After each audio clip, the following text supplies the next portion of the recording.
Hello and welcome to meeting the Fearless Women of Minneapolis. So I'm Jenn Espinosa-Goswami. I'm the host, the very first host of Fearless Women Minneapolis. And this is, as you can tell, our premier time of hosting this all-day live summit here in the Twin Cities area. And today I have with us Erin Barry. Welcome, Erin. Thanks, Jen. So excited to be here and to be joining you on the stage for the Minneapolis Fearless Summit. How exciting! Yeah, I mean, I was telling other people and some folks in the Facebook group as well, Erin, is you and I have been walking this journey as speakers for quite a while. And I noticed the pun there because your company name is Live Your Truth Journey. But tell us a little bit more, Erin, about your company and who you serve. Yeah, thank you, Jen. Live Your Truth Journey is me helping a lot of women, but I do serve men as well, to find their truth and live their truth. So a lot of it is reconnecting to identity, reconnecting to passions, and I help as a individual life coach, a group life coach with my Wild Connect, and also professional speaking. And my big vision that got me started in all of this, which I do, is also retreats.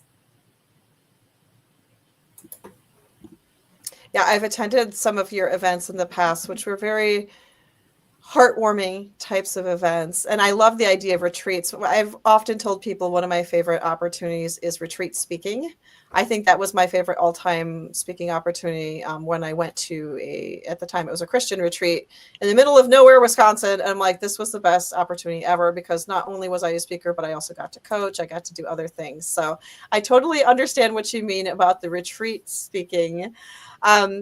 So one of the reasons why I decided to start Fearless Women and bring it to the Twin Cities here is there are a lot of opportunities for women to connect, but I felt like some of those opportunities were a little stale. And I don't know if you agree with this or not, Erin, but there are many networking groups and some of them are newer to me since the pandemic that started since that time. But I've been in business for a minute. And so, after 15 years, like, okay, let's shake this up. Let's have a different type of experience. But I'm curious, why did you say yes to Fearless Women and why did you want to become a speaker there? Well, I love being able to connect with women, and I do share some of your thoughts about the networking around here. And actually, you were talking about Women, Wine, and Wisdom as one of the events that I host, and that's why I started that as well. Professional networking is great. We do need to do that for our businesses, but the chance to be able to personally network and build some meaningful relationships and connections with that as well. And I just love sharing my story. I was actually surprised, Jen, when you and I met. It was probably a year into my deciding that speaking is the way for me. And I really enjoy it. Of course, I get the nervousness before I get up on a stage because that's good and normal. But I love being able to share my story and share from a stage from a teacher perspective. So that's just part of my values, actually, is growth. And that's my own personal growth and everybody else that I connect to. Yeah, learning is a big part of my growth as well. And I think that's one of the reasons that we connected with each other and just, have stayed connected throughout the years. I know we've all had our own things that we've been working on we originally met in shout out to Vitalia Bryn Pundik, but she's the one who offered Speaker Biz, and that's where we initially met. And we also are still connected with Vitalia and support her efforts as well in the Twin Cities. So shout out to Vitalia for being the primary connection for here. But I know this question comes up a lot, and sometimes this is the reason that people are very attuned to the idea of the Fearless Women Summit, is this idea of being a fearless woman. What does fearless mean to you, Erin? It is finding the bravery and the courage, and I am going to bring in living your truth at this point. So being a fearless woman to me is living your truth. And the way I define live your truth is being your authentic being and following your own unique path. And that also ends up creating you being able to live a happy and harmonious life, experiencing your dreams and desires. And when you are living your truth, being your authentic being, you are able to connect to some of those pieces that create self-confidence, create courage, so that you can take some of those risks and be fearless. I love that you bring it up. Is we have to develop a certain comfort level with being fearful, right? There are Right. things in life that will cause us to be afraid, and it's not something to shy away from necessarily, but it's something to embrace and I guess get adjusted to. But I love that you brought that up as living your authentic truth, and this is something that I've come across many times as a business owner, is people talking about authenticity and living your path and living your dreams and desires. And maybe sometimes I take a contrarian approach to this. So I'd love to hear you kind of play around with this, Erin, if you're willing. Is how do you know if you're not living your authentic truth? Oh, absolutely. Well, it's definitely something that, I talk about balance. My speech is Unlock the Secrets to a Balanced, Purpose-Driven Life. And all through life, it's actually an upward spiraling growth. It's normal to experience ebbs and flows, challenges and celebrations, the ups and downs. And so to know when you're not living your authentic life, you're feeling some of those negative feelings. And so when you're feeling tight and tense in your body, when something just doesn't feel off, so sometimes it's being connected to your body, sometimes it's your mind telling you no, and it's when you're feeling more negative about actions that you're taking that you're not necessarily living in alignment with your authentic being. And it's also very unique to each individual. And so you have to somewhat learn what it is for yourself. I know for me, it is when I'm waking up more negative on a consistent basis, when I am carrying more stress, when I'm not prioritizing myself as much. Yeah. And I'm sure we've all had ebbs and flows in seasons of life where that might be the case. I know there is, I woke up today happy because I have 2 interviews and I have a class I'm hosting, so that makes me happy. But yesterday I woke up and I was like, I don't wanna people today. I don't want to do all of the things today. So, going back to your talk about balance, a lot of women especially hear the talk around work-life balance or balance in general. What does balance look like for you in your life? For me in my life, first of all, Jen and everybody else is going to hear that I don't believe in balance, because life is that continual up and down spiraling upward growth. But you do have to experience, and it's normal to experience, the ebbs and flows. If we didn't experience some of the downs, we wouldn't be able to grow and challenge ourselves and keep on becoming better. So for me, balance, to create a balanced life journey, so through the span of your life, it is continually reconnecting to your values, what's most important to you, and your vision. And it's also creating routines. I like having a morning routine where I'll visualize, and an evening routine where I use gratitude. And those 2 routines help me get grounded and centered so that I am reconnecting with my inner being, my inner wisdom, so that I am aware of my values and my vision. And when I have that awareness, it is easier for me to stay connected to that and then keep on choosing what's most important to me. And it's that continual rechoosing, because we always have to keep on choosing what's most important to us so that we continue to grow. And when I am in my down days, then it's allowing myself the grace and being able to say, okay, it's a down day. I'm allowed to have a down day, have grace with myself, find the gratitude in it. And honestly, I don't even know the percentage. I should maybe track this. When I start looking for the gratitude, my day starts turning around and I'm able to shift my day to a more positive experience day.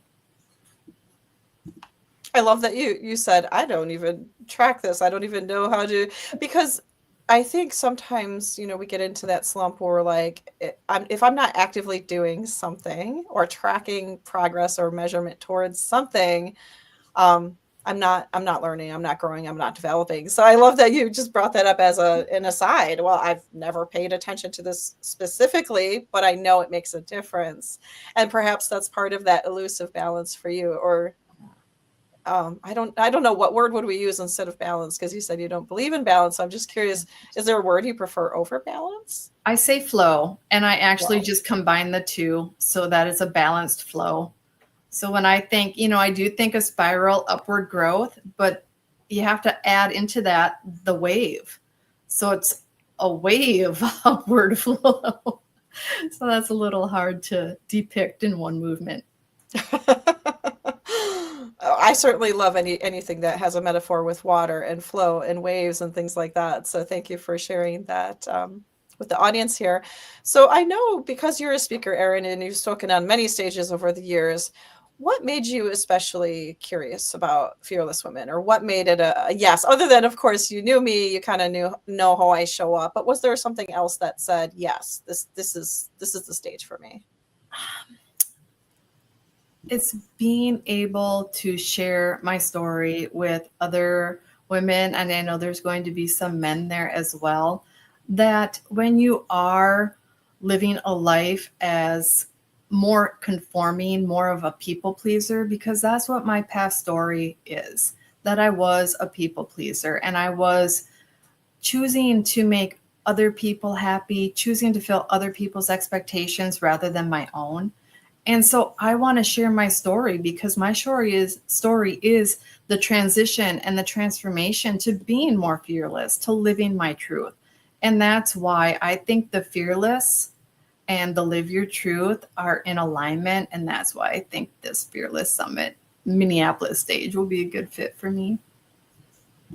Awesome. I'm super excited to have you on the stage, Erin. And I also agree, it's a strong fit for you for sure. And I know a little bit about your personal story. Not everyone who's listening would, but what is one thing you'd like to share without giving away the awesomeness of the talk that you're going to be sharing with us at the event itself? What is one story or one snippet you'd like to share with us in terms of how your personal story kind of led you to that transformation? Well, this is actually a story that I don't think I will be sharing from the stage this time. And it's about making choices by luck and chance rather than making choice by my values and what's most important to me. So it was during that time of unhappiness and an unhealthy marriage that I was looking for the time freedom and the financial freedom. So I thought about joining a direct sales company, and I happened to lose my necklace that I actually have on right now. It is my 3 Ps, which represents my kids. So I thought I lost this necklace, and I went searching through the house, couldn't find it. So I actually drove myself back to Target where I'd been earlier in the day. And now it's snowing. I didn't find my necklace in the parking lot or wandering through the whole store. But I had told myself that if I find my necklace, I'm going to join the direct sales. So when I got home, just completely heartbroken, I started getting ready for the next day and getting my kids' stuff ready for school. And then I brought the trash out to the garage, and on the garage floor was my necklace. So I was absolutely thrilled to find my necklace, and I joined the direct sales marketing because of finding my necklace. And of course, I didn't find money. A money tree did not start growing in my yard because of this, but it got me reconnected to the personal growth, which got me reconnected to my values, and I clarified my vision. And so don't make your choices by luck and chance. Make your choices from your own center, which is your values and your vision. Interesting. I've noticed you wearing that necklace before, and I suspected it had to do with your children. So thank you for Yes. clarifying that. And I'm glad you found it. And it's interesting because I didn't know you were in direct sales. Are you still in direct sales as well, or? I'm Oh, not. okay. Okay. So I'm that was not involved part with of a your number continued of those truth. companies, but no, I believe Okay. in direct sales, but it's not. I found speaking and coaching. Yeah, it's hard to.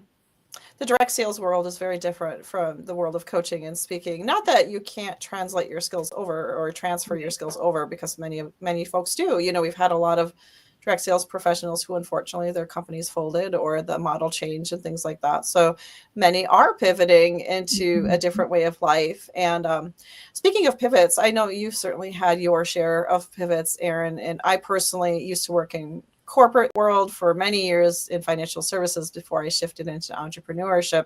So we're going to have people of all different career paths at this Fearless Women Summit. So you do not have to be an entrepreneur. You do not have to be in corporate. You could be anywhere in between or even retired. This is an all ages event. But tell us a little bit about a time in your life when you pivoted, and good, bad, and ugly, or whatever you feel like sharing around that. But like, what were some of the experiences you had around that pivot? Yeah, well, the most significant pivot was when I did get reconnected to those personal growth books. And so during that transformation in my life, when I got reconnected to my values and defined them and clarified my vision, one of the values that I really looked at was family. And I had already mentioned that I was in an unhappy and unhealthy marriage. When I defined my value of family, I realized that I wasn't making choices to live how I value family and how I wanted to experience family. My true value for family actually happens to be connection. And so when I defined my value, that's when I started making choices that were grounded in who I wanted to be, how I wanted to live. And so that transition ended up creating the divorce transition in my life. So that was definitely one of my major pivots in life. And that was a time where I did experience more of those negative down days. And I was very surprised that when I started living by my values and started living by my vision, how much happiness and fulfillment I brought in my life with just making choices for that. I didn't have that time freedom. I didn't have that financial freedom that I was looking for the other areas of my life, but just living by my values and my vision brought so much happiness and fulfillment that I was amazed. And that's a big part of why I share my story with as many people as possible too. That's awesome. And you've mentioned several times your values, your vision. I know a lot of people do, at the beginning of the year in January, they'll do a vision board. And I've done this myself. I've both facilitated and just done it personally with my family members, because connection is really important for me as well. So I'll share that experience with my daughters. But when it comes to vision, and this is something that I've personally struggled with as well, I like doing the beginning of the year kind of vision board and visual and putting it out there. I have it right in front of my desk right now. It's always in front of me. I know what intentions I'm setting, and I'm a very visual person. But for you, when you're either recommitting to or identifying your vision, what kind of steps do you take or encourage your clients to take to be a part of that process? Yeah, well, and really asking yourself, what do I truly want? What do I want to experience? And even how do I want to feel? And that will help you identify some, I guess we could classify them as bucket list items, or we can say life goals. And also asking the question of, and this is more reflective, of what did you get lost in when you were a child? What did you absolutely love doing in your teenage years and your young adult years? And is that something that you want to be reconnected to? And so figuring out what really lights you up and what really gives you high energy, kind of reconnecting to your passions is what visioning is about.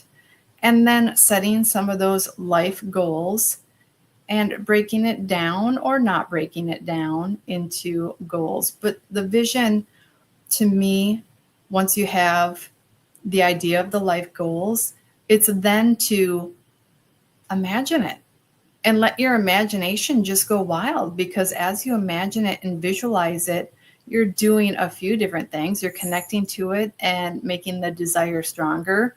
You're realizing new ideas and expanding and shifting the vision, which is totally natural and normal. And then you're connecting to how you want to feel, which again helps you clarify and adjust the vision as needed. Interesting. And thank you for walking us through just a small piece of your process. And I'm sure you have much more that goes into it when you're working with your clients and you're supporting people in that creation of the vision and recommitting to the vision. As we're coming up, I mean, Fearless Women Summit is so close. We're literally like, I think it's 24 days away or something like that. I haven't done the math yet quite in my head, but is there anything you'd like us to know in terms of something you're excited about when it comes to either what you're sharing or what anyone else will be sharing on the stage? Wow. You know what? I love meeting new women, and I know there's some women that are going to be reconnections for myself, and so I'm really looking forward to the new connections and hearing some of the women speak that I do already know, but I haven't heard them speak. So I'm really looking forward to the connecting. Me too. I mean, it's going to be a fun day. We're going to have networking. We're going to have vendors in the room. You yourself will be having a table and be offering something special for folks there. If you want to give us a little preview of what that something special will be, let's hear it. Or if you want to save it, that's okay as well. No, absolutely. And I'm going to be, I think what I'm actually offering is my Wild Wisdom and Awareness Workbook, which is an interactive PDF. And that is for people to begin doing that values work and vision work. And interactive means that as you fill parts of it out, then other parts of it autofill for you. So that is what I'm going to be sharing. And I'm hoping, I am working on, Jen, you already know this, I'm working on getting my book published. I would love, and I'm not exactly sure if I'll have it in hand the day of our Fearless Summit or not, but that would be lovely for me. And then I'd have that to be able to offer people as well. Even if your book is not in hand, we're cheering you on. We're supporting you along the way. And for those of you who are listening, are like, oh, I want to connect with Erin. What is the best way that folks can connect with you, whether it's, now at the event, after the event, just so we can keep in tune with you? Yeah, absolutely. Thank you. I've got my website, which is liveyourtruthjourney.com. And then I am on some of the social channels, Instagram, Facebook, and LinkedIn currently. So I can be connected through all those. Wonderful. And if you have the handles and the links and things like that, feel free to post it below here. Or for those of you who are watching on LinkedIn, you will see Erin's profile there. You can connect with her directly, or she can include her Instagram handle and things like that outside of this video. Well, Erin, it has been great learning more about you. I always like to end with something that we don't really know about you. You've been very vulnerable and transparent about some of your stories and some of the things you'll be talking about. But I always like to ask this question: what is one thing that folks wouldn't necessarily know about you based on what you're putting out there publicly with your speaking, with your website? One little thing that we may not know about you quite yet. Well, I am a soccer referee. So that's one thing. I think you knew that, Jen. And then I do have 3 kids, and then I have a bonus 3 kids and a grandbaby. So I'm a grandma. Yay! So exciting. Yeah. How old is your grandbaby? She's just going to be 1 next month, and she's coming into town. So I'm really super excited to be able to see her again. That's exciting. You seem, just between you and I, or between whoever's watching, you seem a little young to be a grandma, but I'm so glad you get to experience that. Well, it's my partner's 10 years older than I am. So if it were my kids, yes, they could still be parents, but I would be a little bit young. Thank you, Jen. You wear it well, whether you're grandma or mom or whatever, you still wear it well, Erin. All right. Well, thank you so much for sharing more with us about Fearless Women. If you're watching the replay of this video and you're like, I don't have a ticket yet. August 9th, Saturday. So we made sure that it's on a day when people who are working, the day jobs and things like that can still attend. It's from 9 to 4:30. We're going to have a packed room full of women. Now, this is not going to be one of those humongous, like 1,000 people kinds of events. This is a more intimate setting. So that means you'll have a chance to talk to other women. You'll get a chance to connect. You'll get a chance to learn from our inspirational stories on stage. You'll meet Erin. You'll meet maybe some folks in Erin's network and folks in my network, but we would love to see you there. I will link below this video so you can get your ticket to join us at the Fearless Women Summit. Thank you so much, Erin, and we'll see you at the event. Jen, absolutely. Take care.